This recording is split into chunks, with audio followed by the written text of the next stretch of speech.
और कानपुर से अहम खबर, 20 दिसंबर को बाबूपुरवा में तशद्दुद के मामले से जुड़ी हुई, जहां सीए के खिलाफ एहतजाज पुरतशद्दुद हो गया था। एसआईटी ने जेल में कैद मुलजिमीन से पूछताछ की और तशद्दुद में इस्तेमाल असलहे की जानकारी मिली। पुलिस के मुताबिक अब एसआईटी अकरम को मुकाम वारदात पर ले जाएगी।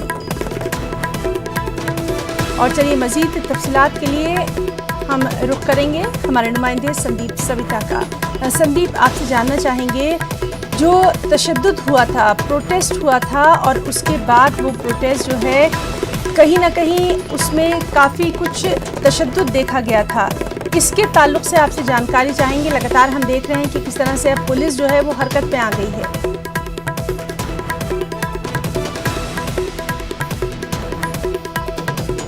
दौरान हिंसा हुई थी, उसके बाद से लगातार पुलिस इसमें कार्रवाई करती जा रही है। अभी हाल ही में 12 तारीख को 5 आरोपियों ने जो है सरेंडर किया था कोर्ट में। उसके बाद एसआईटी ने कोर्ट से इजाजत ली कि उनसे पूछताछ करनी है और फिर उसके बाद जेल में ही पूछताछ की गई और उन्हें कस्टडी पर लेने की भी जो है मांग रखी एसआईटी ने। उसके बाद अब ये बात निकल के सामने आ रही है कि उसमें से एक आरोपी जो अकरम नाम जिनका बताया जा रहा है, उनके मुताबिक जो असला उसमें जो है इस्तेमाल किए गए थे वो वहाँ बेगमपुरवा में, यानी कि बाबूपुरवा के बेगमपुरवा इलाके में छुपाए गए हैं। इसकी जांच के लिए एसआईटी की टीम वहां पर जाएगी और साक्ष्य जुटाने की कोशिश करेगी।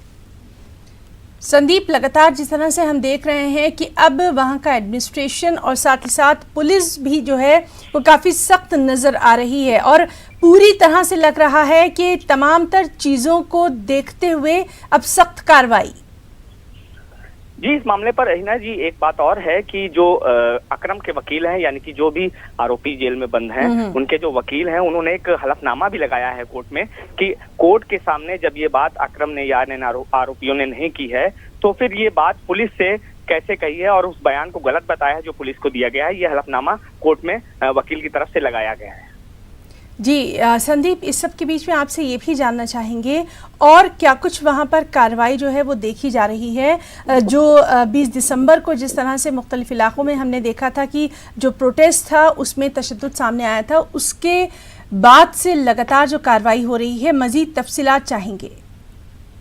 जी हिना जी, अभी तक जो है 16 आरोपियों को जेल भेजा जा चुका है और अभी भी 19 लोग फरार हैं। और अगर जिला इंतजामिया की बात की जाए तो अभी तक जो उनकी कार्रवाई है वो लगातार मुकदमों में तब्दील होती जा रही है, मुकदमे बढ़ते जा रहे हैं। साथ ही ये भी कहा जा रहा है कि 19 आरोपी जो फरार हैं उनकी कुर्की की भी तैयारी की जा रही है।